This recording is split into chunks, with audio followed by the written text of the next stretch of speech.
जय श्री कृष्णा। यमुना महारानी की जय हो, रस रानी की जय हो, ब्रजरानी की जय हो। आप सभी का स्वागत है एक बार फिर से कृष्णा डिवोशन चैनल पर। और हम सभी भगवान की अमृतमय कथा श्रवण कर रहे हैं और अपने अंतर आत्मा को भगवान को अर्पित करते हुए, अपना मन उनमें लगाते हुए उनकी लीला कथा का आस्वादन कर रहे हैं और आनंद में डूब रहे हैं।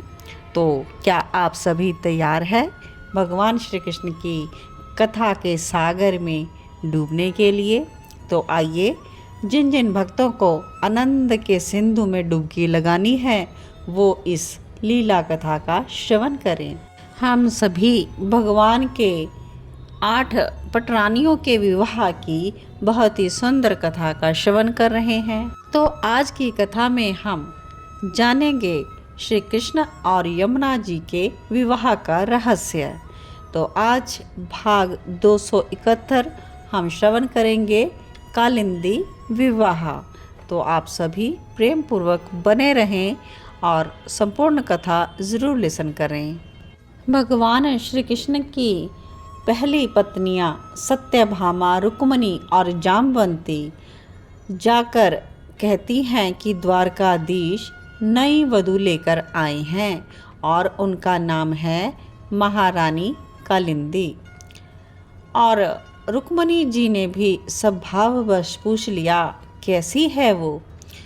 तो कहती हैं कि अपने नाथ की तरह ही श्याम वर्ण की हैं, पीत वस्त्र में अच्छी लग रही हैं और मुख की मुद्रा प्रसन्न है। और जामवंती ने पूछा, पर तुमने उन्हें कहाँ देखा? सत्यभामा बता रही है कि अट्टालिका से आप भी देख लो। तो रुक्मणी आदि भी सब अट्टालिका में गई तो देखा कि दिव्य शहनाई गूंज रही थी। कालिंदी के साथ साथ द्वारकाधीश चले आ रहे हैं मंद मंद गति से। पुष्पों की वर्षा हो रही है और रुक्मणी ने सत्यभामा से पूछा कि कैसी है? अब आपस में सुंदर है, पर धरती में पांव बड़े संभल कर रख रही है। क्या इन्हें धरती पर चलना नहीं आता? सत्यभामा ने कहा, सूर्य की पुत्री है। क्या? रुक्मणी जी भी चौंकी। तुझे बड़ी खबर रहती है हर बात की। जामवंती ने सत्यभामा को कहा, रखनी पड़ती है। अब जीजी रुक्मणी को तो कोई मतलब नहीं, आप भी निश्चित हो जाओ, पर मुझे तो तनाव बना रहता है। आज पूरे 1 वर्ष में लौटकर आ रहे हैं द्वारकाधीश द्वारका। हस्तिनापुर गए और पता है जीजी, मुझे तो चिंता थी कहीं द्रौपदी से ब्याह ना कर ले। उसके स्वयंवर में भी तो गए थे, पर अर्जुन के साथ उसका विवाह करवा दिया। यह तो बहुत अच्छा किया। सत्यभामा बहुत ही बोलती है। नेक्स्ट, जब कालिंदी महल में आ गई तब स्वागत के लिए तीनों रानियां वहां पहुंच गई और पूछ रही हैं, क्या आप सूर्य की पुत्री हो? जलपान आदि करके जब बैठी तो परिचय हुआ सबका आपस में। कालिंदी ने कहा, हाँ, मैं सूर्य पुत्री हूँ। फिर कैसे द्वारकाधीश से मिलन हुआ? कैसे आपका संबंध जुड़ा?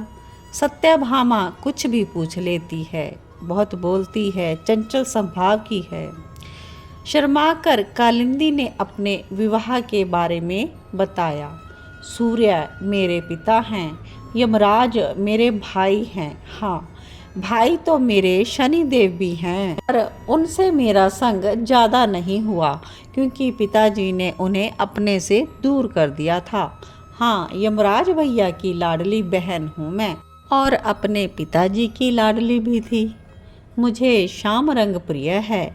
मैं विवाह करूँगी तो श्याम सुंदर से, ऐसा मैंने कह दिया और मेरे पिताजी चौंक गए। श्याम सुंदर? हाँ, गोलोक बिहारी श्याम सुंदर। पर वो कैसे मिलेंगे तुम्हें? भैया यमराज ने पूछा। क्यों?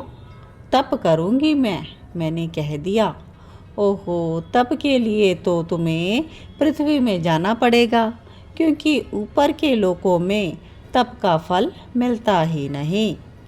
बहन, अगर सच में तुम श्याम सुंदर को वर के रूप में पाना चाहती हो तो तुम पृथ्वी में जाओ। द्वापर में श्याम सुंदर गोलोक से अवतार लेकर पृथ्वी में जाने वाले हैं। वहीं तप करना और जल के रूप में प्रवाहित होती रहना। और फिर इतना कहकर कालिंदी जब रुकी तब सत्यभामा ने आगे फिर से पूछा, फिर मैं कलिंद नामक पर्वत में उतरी थी और वहाँ से जल के रूप में बहती हुई चली। मैं जब पृथ्वी में आई थी तो वह दिन था कार्तिक शुक्ल द्वितीया। मेरा पृथ्वी में आना और मेरे भैया यमराज का भी मुझसे मिलने आना। अब थोड़ा जल रूप से बाहर भी आ जाओ बहन, पृथ्वी में चलना सीखो, रूप धारण करो, मानवी की तरह बनो। इस तरह से मेरे भैया ने मुझे बहुत कुछ सिखाया। मेरे पाँव पृथ्वी को छूते नहीं थे। मैंने बहुत अभ्यास किया। जब सफल हुई तब मैंने तप करना आरंभ किया। बहुत तप किया श्याम सुंदर को पति पाने के लिए। और फिर कालिंदी इतना बोलकर चुप हो गई। पर सत्यभामा को जानना था कि द्वारकाधीश कहाँ पर मिले तुझे। सत्यभामा की बात सुनकर तो रुक्मणी जामवंती खूब हंसी। सत्यभामा ने रुक्मणी जामवंती की हंसी रुकवाई और कहा कि ध्यान से सुनो, कालिंदी बता रही है।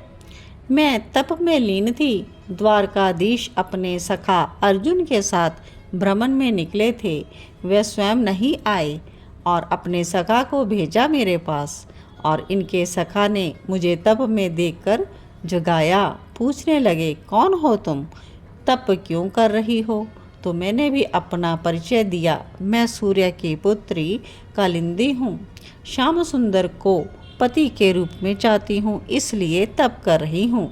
यह कहते हुए कालिंदी शर्माई। अरे वो तो मेरे साथ हैं, अर्जुन ने आगे से कहा। तो मैं भी प्रसन्न हो गई और पूछा, कहाँ है।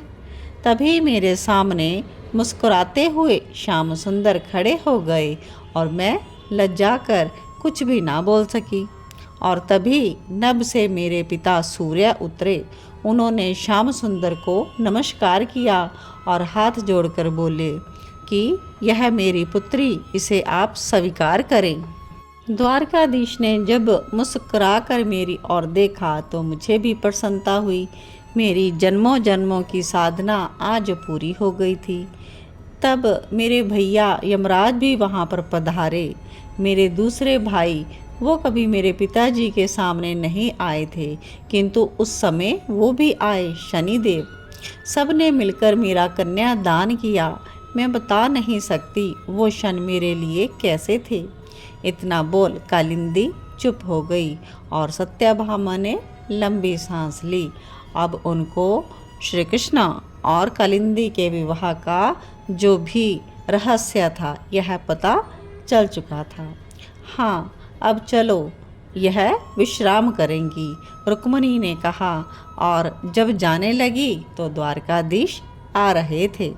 तो सत्यभामा ने सहजता में उंगली से गिनते हुए कहा, एक रुक्मणी जी, दूसरी जामवंती, तीसरी सत्यभामा और अब है चौथी कालिंदी। अब और कितनी। द्वारकाधीश सहज ही खिलखिलाकर हंस दिए। तो इस प्रकार से कालिंदी महारानी श्री कृष्ण जी के विवाह का रहस्य आप सब ने श्रवण किया। अब आगे किस महारानी से भगवान श्री कृष्ण का विवाह होगा, कैसे होगा, तो यह कथा जानने के लिए जुड़े रहें कृष्णा डिवोशन चैनल के साथ। आप सभी को जय श्री कृष्ण।